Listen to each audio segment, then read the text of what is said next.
I'm going to use this bottle to kind of give me a sort of a round shape, and then I'll take it from there so that these beads come somewhat to the center, and then curve it so it'll go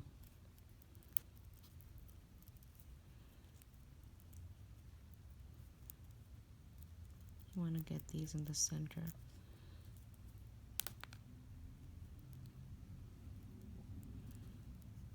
You can do this with gemstone beads, whatever kind of beads you want to use. It doesn't have to be these ones specifically, of course. So you get them till they're about roughly the same curvature. And let's get that out of the way. And you kind of twist the beads gently so they get to the center. And you go over in a kind of a little teardrop type design like this. Now with this one, if you're looking at it this way, it's the right arm that's going over the left. So with this one, we're going to do the left arm going over the right. For that, you just flip it over, and it's going to be the left one going over the right. Gonna make sure to have them about the same size. First, let's get it over, and then let's make sure we know exactly where. So right there is where we need to turn it, so it's about the same size. Check it again before you cut it, so you're not cutting off too much or too little.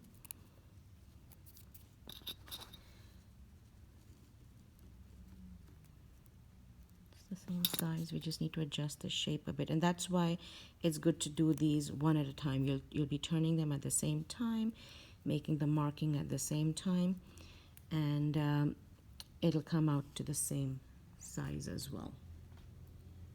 So take your flush cutters, flush side towards the earring, and you just snip it, giving yourself a very tiny bit of a tail that you can close the loop on.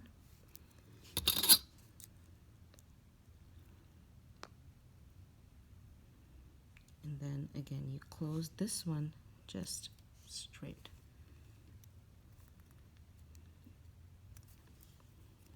So there you have it. And we're going to put the ear wires on this one. I'm just going to adjust the shape because one is rounder than the other. So just adjust that. You take your flat nose pliers or your chain nose pliers and just close that loop so it's completely closed and it won't slip out. So let's go in, go past and close. So there you have it.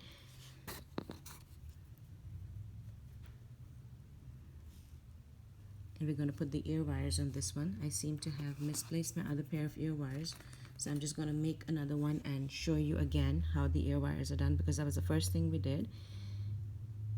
Your 20 gauge wire. This one is roughly about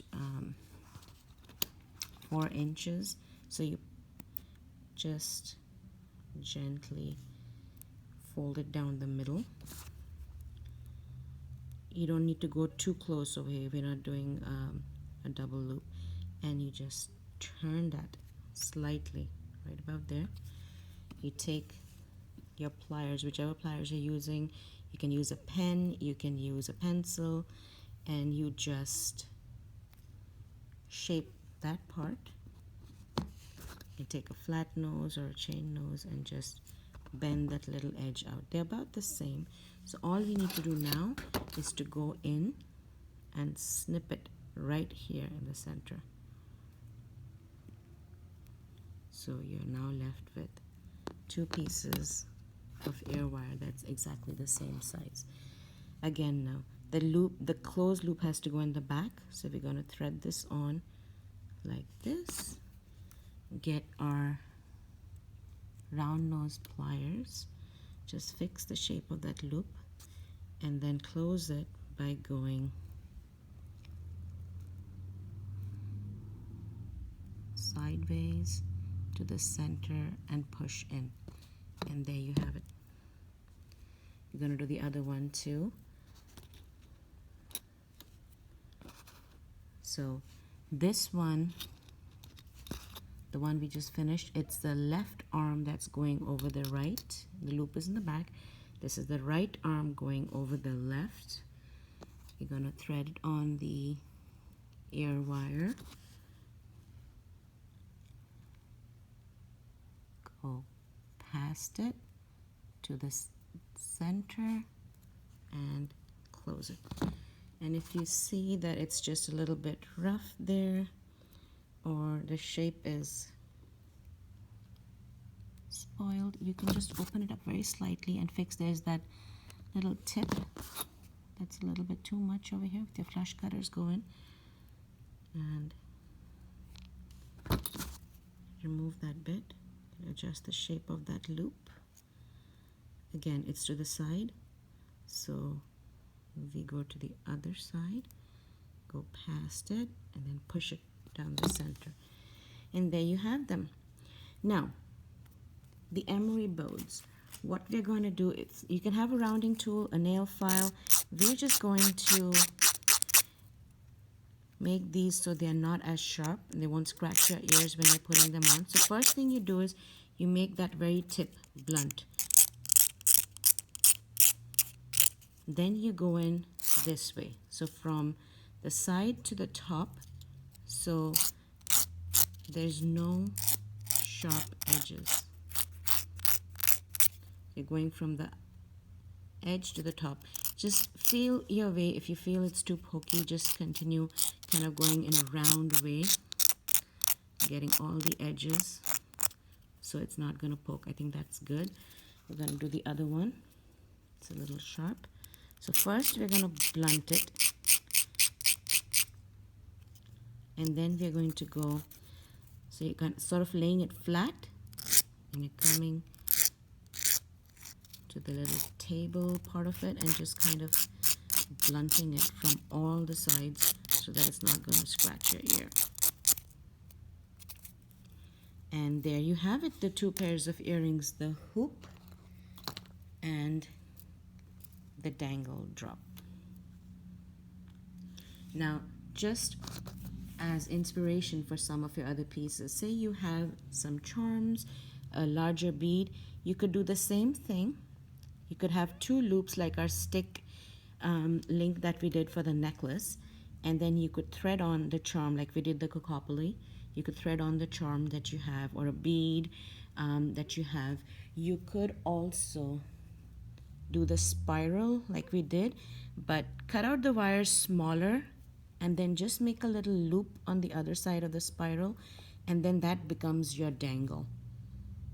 So there's a larger bead in there and it's looped on two sides like a stick, and there's a dangle on this one and a charm on this one. There's two of the same ones, just to show you a design.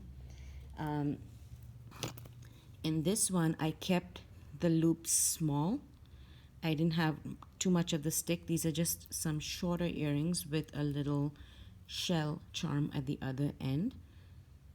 So again, the same thing, but slightly smaller wires. You can do these kind of tiny loops with a 22 or a 20 gauge wire, and that'll usually work for most beads. This bead was really small, so I had to go with a 22 gauge wire on this one. Now, instead of the dangles, you can also thread chains that you might have lying on. So I have some chains here. I put a Herkimer diamond on the other end on that same kind of loop that we had. Excuse me, I'm sorry. So the same kind of stick design we had, instead of having the stick too long in our original design right here, the bead drop I mean. So this part where the Herkimer diamond crystal is threaded on is the same as this head pin that we made, but it's just a lot smaller to accommodate the smaller crystal. So I hope this helped. Again, these are some of the samples you can do. Like if you have a larger bead, you can dangle some chains and crystals off of it. You can make smaller links and dangle some charms. You can also have, the beaded loops we did. You can have 3 or 4 or 5 beads strung to each other, and that could be your dangle. This is our design that we did for the class with a spiral head pin and 3 beads on a longer chain. You can also do something like this with a long stick link, a larger bead, and a charm or a dangle attached to that.